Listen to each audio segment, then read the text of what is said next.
What is up? We are going to try this again because that first time sucked. But hey, man, it was the first time for everything. Second period just ended. We are still getting text messages from random people. We're still at 2-0. The Boston Bruins are still ripping shots on net. At this point, what are we at? Boston 23. They had 12 in the first versus St. Louis having 4. So they tripled their shots on goal in the first. The St. Louis Blues managed to get 2 more on, getting 6 in the second. The Boston Bruins come up with 11. How on earth that Schenn goal, not goal, how that didn't go in, I don't understand. They should be up. They very well could be up. That was like some outside, I don't know, off of Rest's stick, off the freaking pole, and how Rest's body didn't put that in the net, I don't know. Very well could be. The only thing more frustrating than that is watching Charles Barkley try and talk about hockey. I don't know if you guys caught this, but if Jordan Binnington wins tonight, he sets the record for wins with a rookie goalie. That is sick. Let's not get excited yet.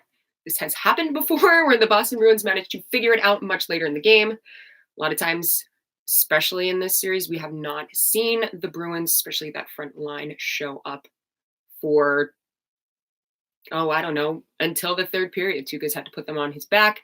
Fortunately for today, Tuukka has been able to keep them on his back. Also, too, because, oh my God, you just showed the little replay. How that did not go in. Check the replay out later.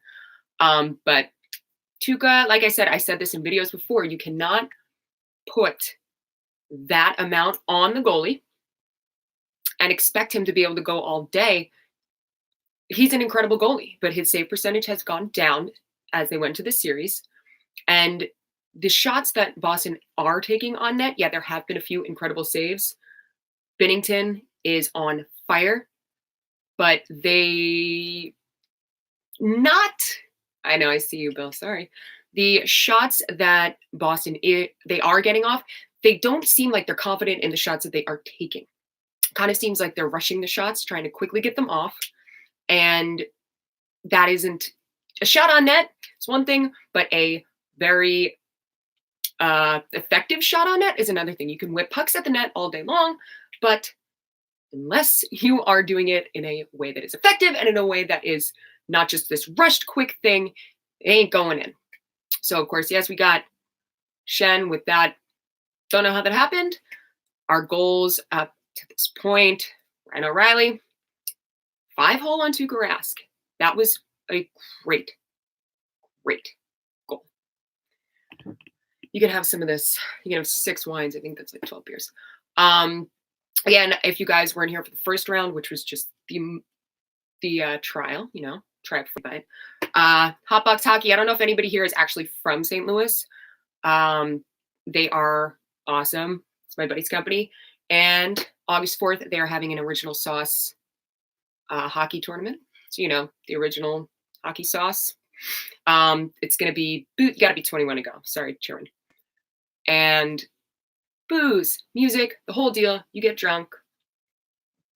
I am not drunk. I am exhausted. I've been trying my best. I don't know if you guys know this. I do this all by myself. Like, I don't have experience with editing, filming, lighting, anything. I'm on 3 months, okay? And the only thing that's looking a little off there, Kevin, is the Boston Bruins. My allergies are much better. Thank you very much. So going into this third period, I'm still not going to sit here and be like, yeah, play Gloria. And for all of you Boston people that are like, my family is from Worcester. Like, my dad's side of the family is from Worcester. I'm a diehard Red Sox fan. I am hurt and upset about Big Papi. However, I just happen to be pulling for the Blues in this one. So going into this third period, definitely not going to discount anything. It is not over until it is over. It's not over until some fat lady sings. And let's go Rangers all day. It's not over until it's over. The Boston Bruins do have this history of going through being not showing up. And I've made videos before where I've said they didn't show up. Somebody needs to let them know that the game started 40 minutes ago. And then they show up. And then they come out with a win because Rask put the team on his back. And I don't know if Binnington can go all day. Where it's at right now, the way that Binnington is playing compared to the way that Rask is playing in a way that seems like he's a little bit hesitant. He's not as quick getting up and down. I don't know if you guys noticed that. When he was down, even when play stops, he's taking his time a little bit to get up. He seems rattled. He seems really rattled. The entire Bruins team seems a little bit rattled. And you know what I'm going to say? I'm going to say that the team in itself, just the whole foundation of the team, it's going to be a trickle-down thing that's going to come from the top. And that top is that top line. That top is Pastrnak, Marchand, and freaking Bergeron. These guys haven't really performed much at all in this series. And when your top performers and your team leaders aren't performing, then you got these younger guys. And with that even being said, I said, Torrey Krug didn't even have a point until game 3. So Rask is looking a little shaky. He's looking like his confidence is not there. Whereas Binnington, coming off of a loss, he is unreal. But unreal can still be scored on. Tuukka Rask, everybody's saying he's unreal.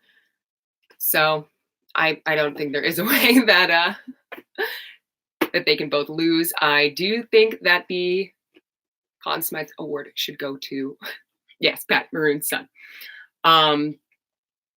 But either way, great game so far. It's nice to see that I almost called them the Red Sox. It's nice to see that the Bruins are still trying to, or still giving much more of the pressure and a lot more of the higher level of play when it's 5v5, because we haven't seen that many power plays in this. Great penalty kill by the St. Louis Blues in the first period. And when I say great, I mean Binnington, 3 shots back to back to back. He was the driving force behind that penalty kill. Yes, that's what I had said before. The shots being taken by the Bruins are really shaky. They are not, there's very little confidence between the passing. That's when they're in, there's very little confidence between the passing. There is very little confidence in the positioning. And it's almost as if they aren't sure whether to pass it or to shoot it. And then at the last second, they just decide to shoot it. And just the way that Binnington is playing, it's going to go right into his glove every time. But again, we have seen this happen before.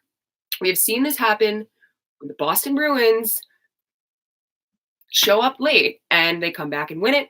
So again, Matt, I don't know where Marchand is.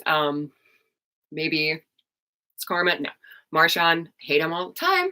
He's a great player. And one of the reasons I hate him all the time is because I think that he's doing himself a disservice by pulling some of the crap that he does, because he doesn't need to. He's talented enough to do so. He's one of the best hockey players that Boston has had in a long time. He's one of the best hockey players, when he's playing well, one of the best hockey players in the league. He's got the most points at this point. He have 23, I think, points in the playoffs. He is looking to be the top point scorer in the playoffs. So you cannot crap on Marchand for not having talent, but I can say whatever I want about him for being a little bit of a disrespectful, whiny, I just don't like rude people. Sorry. But we will see if they will come back into the third period with that Boston swag confidence that we know that they have. But another little thing that I wanted to point out. So, of course, we don't have that first line, Marchand, Bergeron, and Pastrnak, to the point where I think it was game 2, Pasta was playing on the second line, and they put Heinen up. So you have these 3 guys not really performing, and then you have Char. When they put Chara on there, he kind of seemed to be like the dad. He was like the den leader for the team because the other 3 team leaders or top performers were just not there.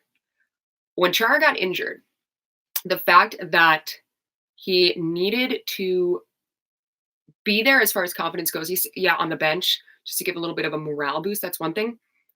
I thought that it was the dumbest thing to play him in game 5. He should have never played in game 5. He played weird 40-second shifts. All of the line changing was messed up.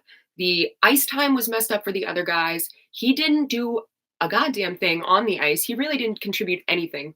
And with that,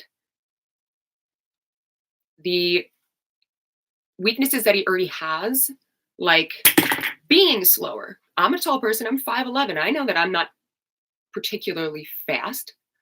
I can go run long distances, but I'm not a sprinter because you're it's again, he's also older and he has a broken jaw. That's fine.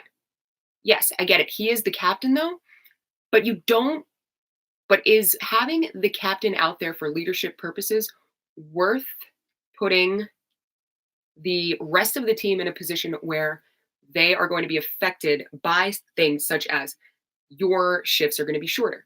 The line changes are going to be different. You're going to have guys going in. They're not going to be, maybe they'll be confident because he's here, like on the ice, but they're not going to be confident when they are unfamiliar with these new different twists around on the shifts. So along with that too, when Chara played in game 5, he didn't contribute much of anything at all, which he has a broken jaw. On top of that, he's wearing that face mask. That face mask, you need to get used to. He seemed to be significantly more used to it in the game 6, but in game 5, you could tell he wasn't used to it. You could tell he was still hurting. You could tell a lot about that situation. And I think that it would have been a much better decision to put somebody else on who was healthy and who was able to take that role on, not the leadership role, but take the role of being in the positioning that you needed to be in, not risking getting silly little penalties. But it wouldn't even had to have been a new defenseman. I knew that they were down to 5, but they did have Grizzly back. They put that back in. But I think regardless, I mean, it's just my opinion that I didn't think it was the best call ever to put Chara in. Regardless, I think that the fact that the first line hadn't showed up really at all until probably game 6, because game 3, like it was kind of a fluke. The fact that they were very shaky and they were offering no leadership. The second that Chara became not a liability, but the second that he was injured and the second that his ability to actually be that leader, because even if he is on the ice, if he's injured, teammates know that. I played hockey. I played on a bunch of different teams. You are very aware of the status of your teammates, your line mates. So if he's not 100%, having him on the ice for leadership isn't going to do much more than it's like a placebo effect at some point. But once they see that he's not playing the way that their captain, Zdeno Chara, plays, that is going to take a hit on their confidence as well. And it's kind of just trickling down. We're seeing silly mistakes. That's the alarm. The third period is about to start. Thanks everybody who came through. And I will see you guys in the post game. I'm not going to do a live at the end. I'm going to be figuring it out. Final score, 3-1. 3-1. I really think that Boston will be able to get one more off, or at least one, just if they continue this type of play. Not if they continue the volume of shots. If they continue putting up this high quantity of shots, they will get one. But if the quantity of shots goes down and they stay at that really shaky, unconfident, they ain't going in. 3-1 is what I would put it at, or 3-0. Everybody have fun, and again, thanks for stopping by. If you guys liked it, share with your friends, all that stuff. Check it out on Instagram and go check out HotBox Hockey. It's my buds. And his birthday is tomorrow. So what a birthday present for everybody out in St. Louis. I will see you all. Thank you. Thanks for stopping by. Peace out, guys. Now let's go hoist up that low Stanley. Bye.